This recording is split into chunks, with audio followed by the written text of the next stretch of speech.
بسم اللہ الرحمن الرحیم۔ ٹیل پوائنٹ کے ناظرین السلام علیکم۔ اللہ کی تلوار کی 63ویں قسط پیش خدمت ہے۔ جب عکا کے پہلے چند ایک آدمی عین التمر میں داخل ہوئے تو انہیں مہران کے پاس لے گئے۔ مہران نے انہیں کہا، تم موت سے بھاگ کر آئے ہو، کیا تم نہیں جانتے تھے کہ یہاں بھی تمہارے لیے موت ہے؟ اس نے حکم دیا، لے جاؤ ان بزدلوں کو اور انہیں قتل کر دو۔ ایک بدوی نے پوچھا، کس کس کو قتل کرو گے؟ دوسرے نے کہا، پہلے عکا کو قتل کرو جس نے ہتھیار ڈال کر سارے لشکر میں بزدلی پھیلائی۔ ایک اور نے کہا، مسلمانوں نے جس طرح حملے کیے انہیں ہمارے سردار سمجھ ہی نہ سکے۔ انہوں نے میدان جنگ کی صورتحال ایسے رنگ میں پیش کی کہ مہران گھبرا گیا۔ مسلمانوں کے لڑنے کے جذبے اور جوش و خروش کو انہوں نے مبالغے سے بیان کیا اور بتایا کہ اپنا لشکر جو مسلمانوں کے ہاتھوں کٹنے سے بچ گیا ہے شہر کی طرف بھاگا آ رہا ہے۔ مہران بن بہرام نے اپنے سالاروں سے کہا، تو کیا ہمارے لیے یہ بہتر نہیں ہوگا کہ ہم مسلمانوں کو وہاں لے جا کر کاٹیں جہاں ان کا دم ختم ہو چکا ہو، پھر وہ پسپا ہونے کے بھی قابل نہیں رہیں گے۔ ایک سالار نے کہا، کیا سوچ کر آپ نے یہ بات کہی ہے؟ اتنا بڑا شہر چھوڑ کر ہم چلے جائیں گے تو یہ پسپائی ہوگی۔ یہ کہیں کہ آپ پر مسلمانوں کا خوف طاری ہو گیا ہے اور آپ یہاں سے بھاگنا چاہتے ہیں۔ مہران نے شاہانہ روب سے کہا، جو میں سوچ سکتا ہوں وہ تم نہیں سوچ سکتے۔ میں یہاں کا حاکم ہوں، جاؤ اور میرے اگلے حکم کا انتظار کرو۔ سالار خاموشی سے چلے گئے۔ وہ سالار تھے، شہر کا دفاع ان کی ذمہ داری تھی۔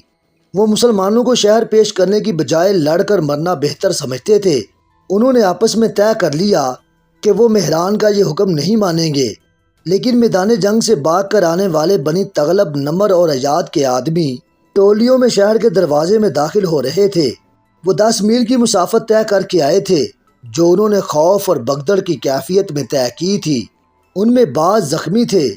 وہ گھبراہٹ کے عالم میں کہہ رہے تھے، کاٹ دیا، سب کو کاٹ دیا، ان کا مقابلہ کوئی نہیں کر سکتا، بڑے زبردست ہیں۔ عکا بن ابی عکا مارا گیا ہے۔ وہ شہر پر خوف طاری کر رہے تھے۔ حذیل لاپتہ ہے، دروازے بند کر دو۔ بعض چلا رہے تھے، وہ آ رہے ہیں۔ مورخوں نے لکھا ہے کہ زرتشت کے پجاریوں پر پہلے ہی مسلمانوں کی دہشت طاری تھی۔ مسلمانوں نے ان کے بڑے نامور سالار مار ڈالے تھے۔ اب عین التمر والے اپنی آنکھوں دیکھ رہے تھے کہ یہ جنگجو قبیلے کس حالت میں واپس آ رہے ہیں۔ دیکھتے ہی دیکھتے شہر پر خوف و ہراس طاری ہو گیا۔ شہر میں جو فوج تھی اس کی ذہنی حالت اس کمزور اور بزدل کتے جیسی ہو گئی تھی جو دم پچھلی ٹانگوں میں دبا لیا کرتا ہے۔ ان کے سالاروں نے جب اپنی فوج کو اس ذہنی کیفیت میں دیکھا تو انہیں شہر کے حاکم اور سالار اعلیٰ مہران کے اگلے حکم کی ضرورت نہ پڑی۔ انہیں یہ اطلاع بھی ملی کہ مہران خزانہ مدائن بھجوا رہا ہے اور شہر کے لوگ بھی اپنے اموال چھپا رہے تھے یا ساتھ لے کر شہر سے نکل رہے تھے۔ خالد کے فن حرب و ضرب کا کمال یہ تھا کہ انہوں نے میدان جنگ میں تو دشمن کو شکست دی ہی تھی، دشمن کو انہوں نے نفسیاتی لحاظ سے اتنا کمزور کر دیا تھا کہ اس کا لڑنے کا جذبہ مجروح ہو گیا تھا۔ آتش پرستوں کی نفسیاتی کیفیت تو یہ ہو گئی تھی کہ خالد کا یا مسلمانوں کا یا مدینہ کا نام سن کر ہی وہ پیچھے دیکھنے لگتے تھے کہ کمک آ رہی ہے یا نہیں، یا پسپائی کا راستہ صاف ہے یا نہیں۔ پھر وہ وقت جلدی آ گیا جب میدان جنگ میں لاشیں اور بے ہوش زخمی رہ گئے اور انہیں کچلنے کے لیے وہ گھوڑے رہ گئے جو سواروں کے بغیر بے لگام دوڑتے پھر رہے تھے۔ بدوی قبیلے اپنے سرداروں کے بغیر عین التمر جا پہنچے اور شہر کے دروازے بند کر لیے۔ انہوں نے شہر میں واہ ویلا بپا کیا کہ مہران کی فوج وعدے کے مطابق ان کی مدد کو نہیں آئی، لیکن وہاں ان کا واہ ویلا سننے والا کوئی نہ تھا۔ خوف و ہراس کے مارے ہوئے شہری تھے جو بھاگ نہیں سکے تھے۔ مہران بن بہرام اپنی فوج سمیت شہر سے جا چکا تھا۔ وہ فوج کو مدائن لے جا رہا تھا۔ وہ عکا اور حذیل اور دوسرے قبائلی سرداروں کو کوس رہا تھا۔ خالد نے اپنی سپاہ کو حکم دیا، دشمن کا تعاقب کرو، زخمیوں کو سنبھالنے کے لیے کچھ آدمی یہیں رہنے دو اور بہت تیزی سے عین التمر کا محاصرہ کر لو۔ عین اس وقت مسنا بن حارثہ گھوڑا سر پر دوڑاتا آیا اور خالد کے پاس گھوڑا روک کر اترا۔ وہ خالد سے بغل گیر ہو گیا۔ مسنا نے کہا، ولید کے بیٹے، قسم رب العالمین کی، دشمن عین التمر سے بھاگ گیا ہے۔ خالد نے پوچھا کیا تیرا دماغ اپنی جگہ سے ہل تو نہیں گیا؟ یوں کہ دشمن میدان چھوڑ کر بھاگ گیا ہے؟ مسنہ بن حارثہ نے خالد کو بتایا کہ اس نے جو جاسوس عین التمر کے ارد گرد بھیج رکھے تھے انہوں نے اطلاع دی ہے کہ فارس کی فوج جو شہر میں تھی شہر سے نکل گئی ہے۔ خالد نے کہا کیا تو نہیں سمجھ سکتا کہ یہ فوج ہمارے عقب پر اس وقت حملہ کرے گی جب ہم عین التمر کو محاصرے میں لیے ہوئے ہوں گے؟ مسنہ نے کہا ابن ولید، مہران اپنی فوج کے ساتھ جا چکا ہے، اگر وہ فوج یہاں کہیں چھپی ہوئی ہوتی تو میرے چھاپا مار اسے چین سے نہ بیٹھنے دیتے۔ آگے بڑھ اور اپنی آنکھوں سے دیکھ کہ عین التمر تیرے قدموں میں پڑا ہے۔ یہ خبر جب مجاہدین کے لشکر کو ملی تو ان کے جسم جو تھکن سے ٹوٹ رہے تھے تر و تازہ ہو گئے۔ انہوں نے فتح و نصرت کے نعروں کی گرج میں عین التمر تک کے 10 میل طے کر لیے۔ مسنہ کے جو آدمی پہلے ہی وہاں موجود تھے انہوں نے بتایا کہ شہر کے تمام دروازے بند ہیں۔ خالد کے حکم سے شہر کا محاصرہ کر لیا گیا۔ بدوی، عیسائی اور ان کے دیگر ساتھی جو شہر میں پناہ لینے آئے تھے مقابلے پر اتر آئے۔ انہوں نے شہر پناہ کے اوپر جا کر مسلمانوں پر تیر برسانے شروع کر دیے۔ خالد نے حکم دیا عکا بن ابی عکا کو اور تمام جنگی قیدیوں کو آگے لاؤ۔ ذرا سی دیر میں تمام بدوی قیدیوں کو سامنے لے آئے۔ خالد نے عکا کو بازو سے پکڑا اور اسے اتنی آگے لے گئے جہاں وہ شہر پناہ سے آنے والے تیروں کی زد میں تھے۔ خالد نے بڑی بلند آواز سے کہا یہ ہے تمہارا سردار، تم اسے بہادروں کا بہادر سمجھتے تھے، اسی نے تمہاری دوستی فارس والوں سے کرائی تھی، کہاں ہیں تمہارے دوست؟ خالد نے عکا کو آگے کر کے کہا اس سے پوچھو مہران اپنی فوج کو بچا کر کہاں لے گیا ہے؟ پھر بے شمار قیدیوں کو آگے کر دیا گیا۔ خالد نے کہا یہ ہیں تمہارے بھائی، چلاؤ تیر، سب ان کے سینوں میں اتریں گے۔ یہ خبر کسی طرح شہر میں پھیل گئی کہ قلعے کے باہر مسلمان بنی تغلب اور دیگر قبیلوں کے قیدیوں کو لائے ہیں۔ ان قیدیوں میں سے کئی ایک کے بیوی بچے اور لواحقین شہر میں تھے، ان کی بستیاں تو کہیں اور تھیں، لیکن ان کی سلامتی کے لیے انہیں عین التمر میں لے آئے تھے۔ جنگ کی صورت میں وہ انہیں اپنی بستیوں میں محفوظ نہیں سمجھتے تھے۔ ان عورتوں اور بچوں کو جب پتہ چلا کہ ان کے قبیلوں کے قیدی باہر آئے ہیں تو مائیں اپنے بچوں کو اٹھائے شہر کی دیوار پر آ گئیں۔ میدان جنگ میں جانے والوں میں سے جو واپس نہیں آئے تھے ان کی بیویاں، بہنیں، مائیں اور بیٹیاں اس امید پر دیوار پر آئی تھیں کہ ان کے آدمی قیدیوں میں ہوں گے۔ ان عورتوں نے دیوار کے اوپر ہنگامہ بپا کر دیا۔ وہ اپنے آدمیوں کو پکار رہی تھیں، جنہیں اپنے آدمی قیدیوں میں نظر نہیں آ رہے تھے وہ آہوزاری کر رہی تھیں۔ تیر انداز انہیں پیچھے ہٹا رہے تھے مگر عورتیں پیچھے نہیں ہٹ رہی تھیں۔ خالد کے حکم سے ان کے ایک محافظ نے بلند آواز سے کہا ہم تمہیں زیادہ مہلت نہیں دیں گے، ہتھیار ڈال دو اور دروازے کھول دو۔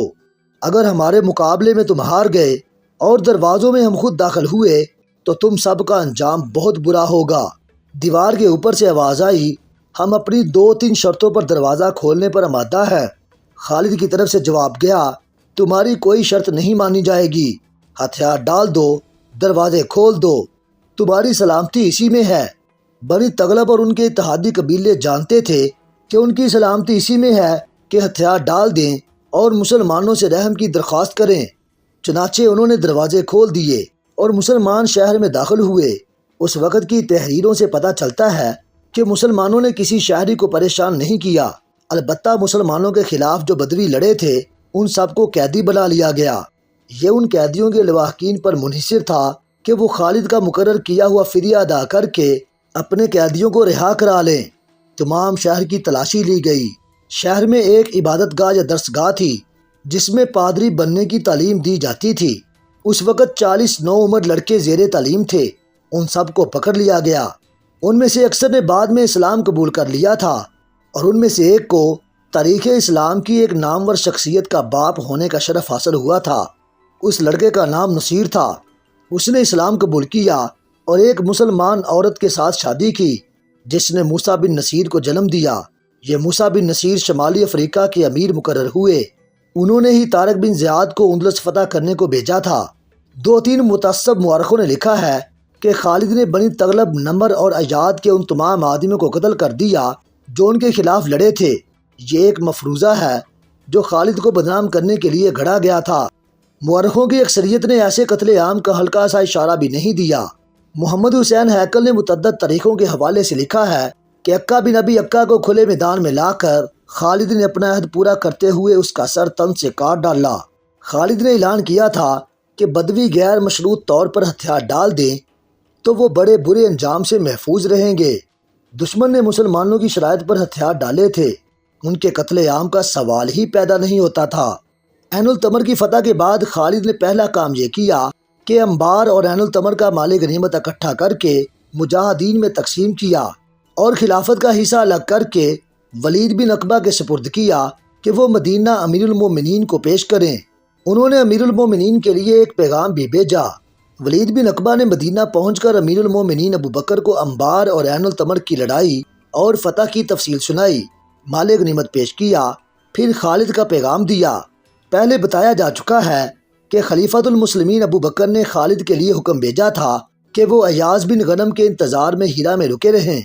اس وقت ایاز دومد الجندل میں لڑ رہے تھے، لیکن لڑائی کی صورتحال ایاز کے لیے اچھی نہ تھی۔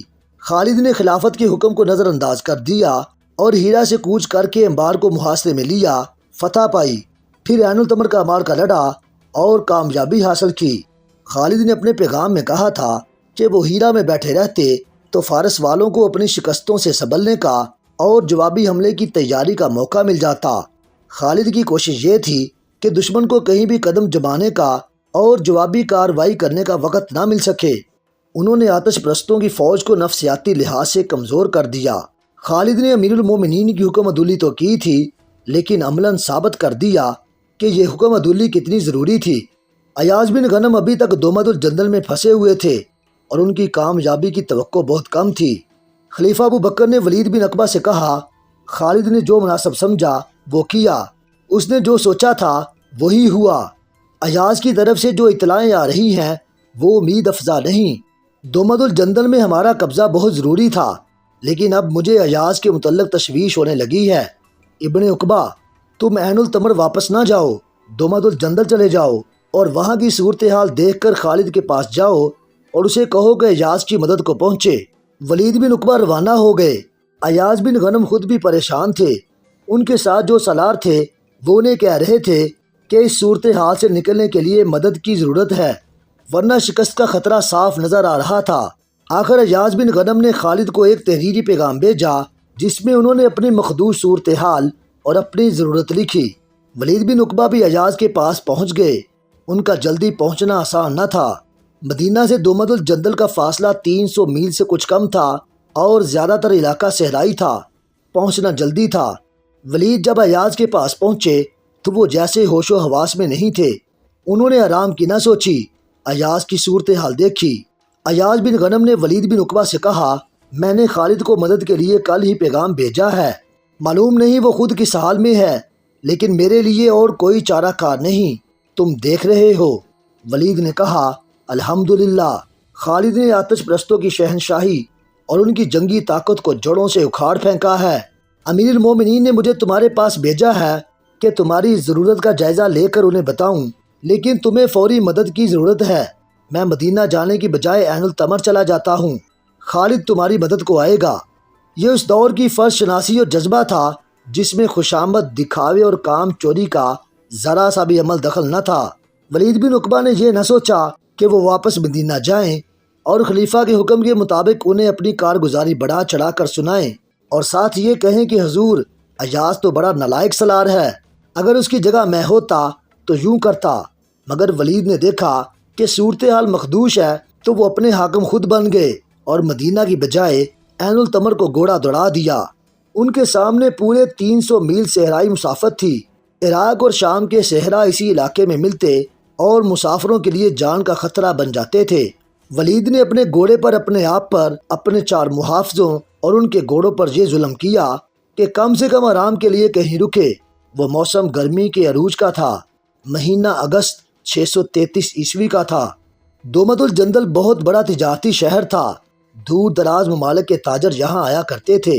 تجارت کے علاوہ یا تجارت کی بدولت اس شہر کو دولت اور زر و جواہرات کا مرکز سمجھا جاتا تھا۔ رسول اکرم صلی اللہ علیہ وآلہ وسلم نے اس شہر اور اس سے ملنے والی شاہراہوں کی جغرافیائی پوزیشن دیکھ کر اس پر فوج کشی کی تھی۔ یہ مہم غزوہ تبوک کے نام سے مشہور ہوئی۔ اس وقت دومد الجندل کا حاکم اور قلعہ دار عقیدر بن عبد المالک تھا۔ اس نے مسلمانوں کا مقابلہ بے جگری سے کیا تھا۔ خالد بھی اس مارکے میں شریک تھے۔ انہوں نے عقیدر کو غیر معمولی شجاعت کا مظاہرہ کرتے ہوئے زندہ پکڑ لیا تھا اور اس کی سپاہ نے ہتھیار ڈال دیے تھے۔ عقیدر بن عبد الملک نے رسول اکرم صلی اللہ علیہ وآلہ وسلم کی اطاعت قبول کر لی اور وفاداری کا حلف اٹھایا۔ اس نے اسلام بھی قبول کر لیا تھا۔ اس طرح یہ اتنا بڑا شہر مسلمانوں کے زیر نگین آ گیا تھا۔ رسول اللہ کی وفات کے ساتھ ہی ارتداد کا فتنہ طوفان کی طرح اٹھا تو عقیدر بھی مدینہ سے منحرف ہو گیا اور اس نے اطاعت اور وفاداری کے معاہدے کو الگ پھینک دیا۔ اس نے دومت الجندل کو ایک ریاست بنا لیا جس کے باشندے عیسائی بھی تھے اور بت پرست بھی۔ عیسائیوں کا سب سے بڑا اور طاقتور قبیلہ کلب تھا۔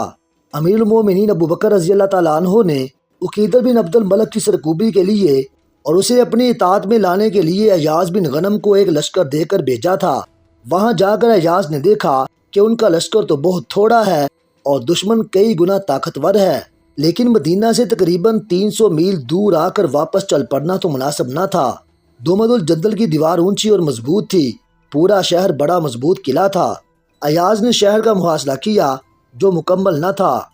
ایک طرف راستہ کھلا تھا، عقیدر کی سپاہ کی کچھ نفری خالی طرف سے باہر آتی اور مسلمانوں پر حملہ کرتی۔ کچھ دیر لڑائی ہوتی اور یہ نفری بھاگ کر قلعے میں چلی جاتی۔ ان حملوں کے علاوہ قلعے کی دیواروں سے مسلمانوں پر تیروں کا می برستا رہا اور اس کے جواب میں مسلمان تیر انداز دیواروں پر تیر پھینکتے رہتے۔ انہوں نے قلعے کے دروازوں پر حلے بھی بولے، لیکن قلعے کا دفاع توقع سے زیادہ مضبوط تھا۔ مسلمانوں کے خلاف جنگ کا پاسا اس طرح پلٹ گیا کہ قبیلہ کلب کے عیسائیوں نے عقب سے آ کر مسلمانوں کو گھیرے میں لے لیا۔ وہ مسلمانوں پر بڑھ بڑھ کر حملے کرتے تھے اور مسلمان جان کی بازی لگا کر حملوں کو روکتے اور پسپا کرتے تھے۔ مسلمانوں کی اس بے خوفی کو دیکھ کر عیسائیوں نے حملے کم کر دیے، مگر مسلمانوں کو گھیرے میں رکھا تاکہ وہ پسپا نہ ہو سکیں اور رسد وغیرہ کی کمی سے پریشان ہو کر ہتھیار ڈال دیں۔ ایاز نے یہ انتظام کر رکھا تھا کہ ایک جگہ راستہ کھلا رکھا اور اس کی حفاظت کے لیے آدمی مقرر کر دیے تھے۔ یہ صورتحال مسلمانوں کے لیے بڑی ہی خطرناک تھی۔ ان کا جانی نقصان خاصا ہو چکا تھا، زخمیوں اور شہیدوں کی تعداد بڑھتی جا رہی تھی۔ مسلمان زندہ رہنے کے لیے لڑ رہے تھے۔ صاف نظر آ رہا تھا کہ شکست انہی کو ہوگی۔ دن پہ دن گزرتے جا رہے تھے۔ خالد عین التمر کو اپنے انتظام میں لانے کے کام سے فارغ ہو چکے تھے۔ انہوں نے عمال مقرر کر دیے تھے۔ 2-4 دنوں میں ہی وہاں کے شہریوں کو یقین ہو گیا تھا کہ مسلمان نہ انہیں زبردستی مسلمان بنا رہے ہیں، نہ ان کے حقوق پامال کر رہے ہیں، نہ ان کی عورتوں پر بری نظر رکھتے ہیں، اور ان کے گھر اور اموال بھی محفوظ ہیں۔ اس لیے وہ اسلامی حکومت کے وفادار بن گئے تھے۔ خالد کے پاس ایاز بن غنم کا قاصد پہنچا اور ان کا تحریری پیغام دیا۔ ایاز جس مصیبت میں پھنس گئے تھے وہ لکھی تھی۔ تفصیل قاصد نے بیان کی۔ دوسرے ہی دن ولید بن عقبہ پہنچ گئے۔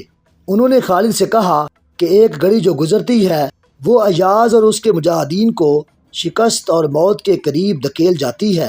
خالد نے پرجوش لہجے میں کہا، شکست؟ خدا کی قسم، اسلام کی تاریخ میں شکست کا لفظ نہیں آنا چاہیے۔ کیا عقیدر بن عبد الملک مجھے بھول گیا ہے؟ کیا وہ ہمارے رسول کو بھول گیا ہے جنہوں نے اسے اطاعت پر مجبور کر دیا تھا؟ کیا وہ ہمارے اللہ کو بھول گیا ہے جس نے ہمیں اس پر فتح عطا کی تھی؟ تاریخ شاہد ہے کہ بدلے ہیں تو انسان بدلے ہیں، اللہ نہیں بدلا۔ اللہ نے فتوحات کو شکستوں میں اس وقت بدلا تھا جب مسلمان بدل گئے تھے اور خدا کے بندوں کے خدا بن گئے تھے۔ خالد نے ایاز بن غنم کو پیغام کا تحریری جواب دیا۔ اس دور میں عربوں کی تحریر کا انداز شاعرانہ ہوا کرتا تھا۔ مورخوں نے لکھا ہے کہ خالد کا جواب منظوم انداز کا تھا۔ انہوں نے لکھا، من جانب خالد بن ولید بنام ایاز بن غنم، میں تیرے پاس بہت تیز پہنچ رہا ہوں۔ تیرے پاس اونٹنیاں آ رہی ہیں جن پر کالے اور زہریلے ناگ سوار ہیں، فوج کے دستے ہیں جن کے پیچھے بھی دستے آگے بھی دستے ہیں، ذرا صبر کرو۔ گھوڑے ہوا کی رفتار سے آ رہے ہیں، ان پر تلواریں لہراتے شیر سوار ہیں، دستوں کے پیچھے دستے آ رہے ہیں۔ پیغام کا جواب قاصد کو دے کر خالد نے اسے کہا کہ وہ جتنی تیز آیا تھا اس سے زیادہ تیز دومد الجندل پہنچے اور ایاز کو تسلی دے۔ اس کے ساتھ ہی انہوں نے اپنے ایک نائب سالار عویم بن کاہل کو بلایا۔ خالد نے کہا، ابن کاہل، کیا تو جانتا ہے میں تجھے کتنی بڑی ذمہ داری سونپ رہا ہوں؟ عویم نے کہا، اللہ مجھے ہر اس ذمہ داری کو نبھانے کی ہمت و عقل عطا فرمائے جو مجھے سونپی جائے۔ میری ذمہ داری کیا ہوگی ابن ولید؟ خالد نے کہا، عین التمر، اس کا انتظام اور اس کی حفاظت۔ اندر سے بغاوت اٹھ سکتی ہے، باہر سے حملہ ہو سکتا ہے۔ میں تجھے اپنا نائب بنا کر دومت الجندل جا رہا ہوں۔ ایاز بن غنم مشکل میں ہے۔ عویم نے کہا، اللہ تجھے سلامتی عطا کرے۔ عین التمر کو اللہ کی امان میں سمجھ۔ خالد کے ساتھ ابتدا میں جو سپاہ تھی وہ جانی نقصان کے علاوہ اس وجہ سے بھی کم ہو گئی کہ ہر مفتوحہ جگہ ایک دو دستے چھوڑ دیے گئے تھے۔ عین التمر تک پہنچتے نفری اور کم ہو گئی تھی۔ اس علاقے کے مسلمان باشندوں سے نفری بڑھانے کی کوشش کی گئی تھی، لیکن ان کی تعداد زیادہ نہیں تھی۔ کچھ نو مسلم بھی سپاہ میں شامل ہو گئے تھے، لیکن ابھی ان پر پوری طرح اعتماد نہیں کیا جا سکتا تھا۔ خالد نے کچھ دستے عین التمر میں چھوڑے، 6000 سوار اپنے ساتھ لیے اور دومت الجندل کو روانہ ہو گئے۔ فاصلہ 300 میل تھا۔ بقیہ حصہ انشاءاللہ ہم اگلی اقساط میں بیان کریں گے۔